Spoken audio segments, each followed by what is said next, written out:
बच्चों इन दो ट्रांजेक्शन्स को देखिए। ब्रॉड गुड्स फ्रॉम एक्स जिसकी लिस्ट प्राइस है ₹10,000 एट 15% ट्रेड डिस्काउंट। ठीक है बच्चों। और दूसरी ट्रांजेक्शन फर्स्ट से ही रिलेटेड है। Settle the account of x bye paying cash under a cash discount of 4%।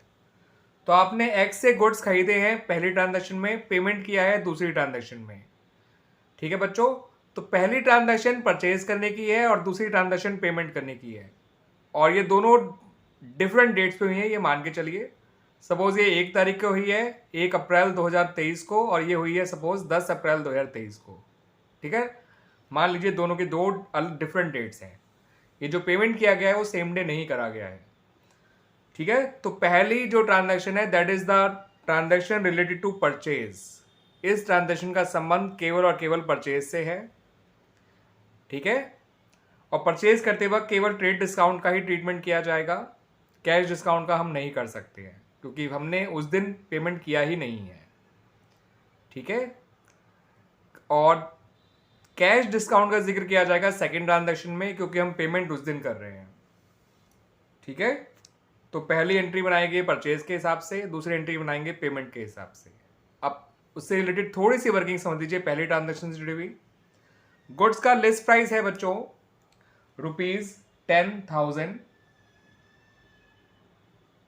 Trade discount 15% है तो 15% यानी 1500।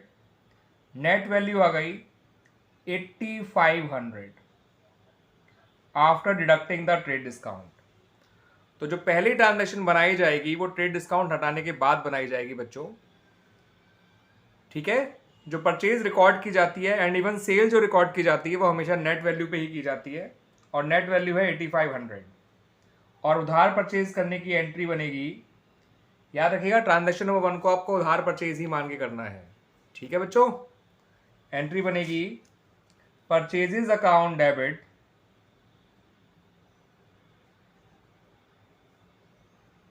टू एक्स या टू एक्सेस अकाउंट। कितना अमाउंट आएगा बच्चों? 8500। ट्रेड डिस्काउंट हटाया और एंट्री बना दी। ठीक है बच्चों। Now look at the transaction number 2। अब आप पेमेंट करने जा रहे हो। ठीक है बच्चों। और पेमेंट जो आप कर रहे हो 4% कैश डिस्काउंट मिलने के बाद कर रहे हो। तो फिलहाल आप पूरा ही अमाउंट पे कर रहे हो, तो अमाउंट पेबल में वही आ जाएगा जो नेट वैल्यू थी, जितना आपको एक्स को देना है, दैट इज ₹8500। तो अमाउंट पेबल तो 8500 होगा। कैश डिस्काउंट इसका 4% निकालेंगे जो कि होता है 340। और कैश पेड कितना आएगा बच्चों आपका? ये आएगा 8160। ठीक है बच्चों। अब यहां पर आप ट्रेड डिस्काउंट और कैश डिस्काउंट का एक बहुत बड़ा फर्क समझिएगा। ट्रेड डिस्काउंट तो आपका एंट्री में रिकॉर्ड ही नहीं किया जाता, ना इवन लेस प्राइस। आपको केवल नेट वैल्यू को ही रिकॉर्ड करना होता है परचेज या सेल में। लेस प्राइस और ट्रेड डिस्काउंट कहीं नहीं आते। मगर जब आप पेमेंट कर रहे हैं तो जितना अमाउंट आपका पेबल है वो भी रिकॉर्ड किया जाएगा यहाँ पर, जितना पे किया वो भी, और जितना डिस्काउंट मिला वो भी। बिकॉज ये कैश डिस्काउंट है तो उसको आप रिकॉर्ड करेंगे। जब आप किसी को पेमेंट करते हैं और डिस्काउंट मिलता है तो वो परसेंट डेबिट हो जाएगा। ठीक है बच्चों। टू कैश अकाउंट जितना आपने पेमेंट किया, टू डिस्काउंट रिसीव्ड अकाउंट जितना आपको डिस्काउंट मिला। याद रखिएगा ये कैश डिस्काउंट है इसलिए इसको रिकॉर्ड करना ज़रूरी है। कैश डिस्काउंट आपके बुक्स में रिकॉर्ड किया जाता है, और कैश अकाउंट में वो अमाउंट आएगा जितना आपने पेमेंट किया। ठीक है बच्चों। और एक्स में आएगा 8500 जितना अमाउंट पेबल था। तो अमाउंट पेबल पर्सन में, अमाउंट पेड कैश में, जितना डिस्काउंट रिसीव में हुआ वो डिस्काउंट रिसीव्ड अकाउंट में। ये था ट्रेड डिस्काउंट, ये था कैश डिस्काउंट। दोनों में से कौन सा डिस्काउंट रिकॉर्ड किया जाता है बच्चों? Cash discount. ट्रेड डिस्काउंट को रिकॉर्ड नहीं किया जाता क्योंकि कोई भी परचेज हो या सेल हो वो ट्रेड डिस्काउंट के बाद ही रिकॉर्ड की जाती है। तो ये दो ट्रांजैक्शंस हैं। पहली ट्रांजैक्शन उधार खरीदने की, दूसरा अपने क्रेडिटर को पेमेंट करने की। तो इसको परचेज के हिसाब से रिकॉर्ड करिएगा, इसको पेमेंट के हिसाब से रिकॉर्ड करिएगा। दोनों एंट्री एक साथ देख लीजिए बच्चों। ये रही, ये देख लीजिए। और क्लियर बच्चों? तो इस तरह से आपका ये पॉइंट कंप्लीट हो गया।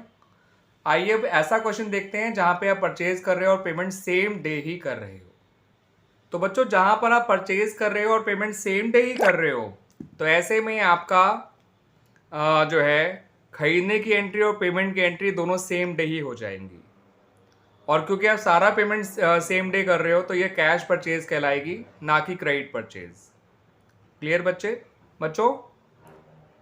अब इसकी वर्किंग क्या है वो समझ लीजिए। पहले लीजिए लिस्ट प्राइस जो कि है 50,000, माइनस कर दीजिए ट्रेड डिस्काउंट जो कि है 20% यानी 10,000, बचेगा आपका 40,000, दैट इज नेट वैल्यू। फिर क्या करना है बच्चों? फिर निकालना है कैश डिस्काउंट जो कि 5% ऑफ 40,000 यानी कि 2,000 आ जाएगा। फिर आपको 38,000 आपका रियल में जो आपने कैश पे किया है वो।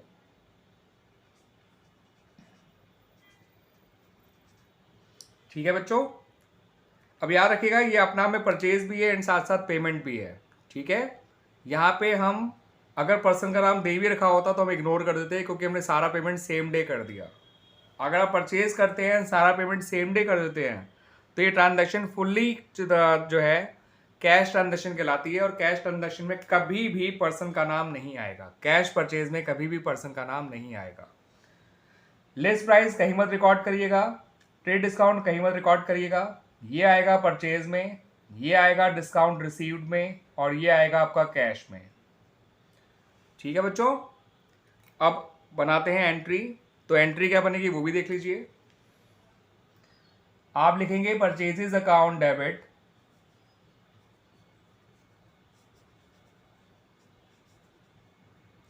टू कैश अकाउंट, जितना कैश आपने पे किया वो, और टू डिस्काउंट रिसीव्ड अकाउंट, जितना डिस्काउंट मिला। और ये कौन सा डिस्काउंट है जो रिकॉर्ड किया जा रहा है बच्चों? This is cash discount, this is the amount paid in cash. और परचेज में कौन सा अमाउंट लिखना है? Net value. Net value that is trade discount हटाने के बाद का जो वैल्यू वो। कैश में 38,000 और डिस्काउंट रिसीव में 2,000। जो मेरा पिछला एग्जाम्पल था वहां पर परचेज करने की डेट अलग थी, पेमेंट करने की डेट अलग थी। यहाँ पर परचेज करने की डेट और पेमेंट करने की डेट सेम है। दैट्स वाई अगर आपको यहाँ पर्सन का नाम दे भी रखा होता तो हम इग्नोर करते। एक ही ट्रांजैक्शन से काम चल जाएगा। यहाँ पे परचेज भी हो रही है एंड तो सारा पेमेंट भी साथ साथ हो रहा है। वहाँ पर परचेज डिफरेंट डेट पे हो रही थी, पेमेंट डिफरेंट डेट पे हो रहा था, इसलिए हम इसे दो ट्रांजैक्शन मान के करा। एक को परचेज की है ट्रांजैक्शन मान के करा, एक को हमने पेमेंट की ट्रांजैक्शन मान के करा। ठीक है बच्चों? परचेज रिकॉर्ड की जाती है ट्रेड डिस्काउंट के बाद, कैश का पेमेंट किया जाता है कैश डिस्काउंट मिलने के बाद या कैश डिस्काउंट हटाने के बाद। ठीक है बच्चों?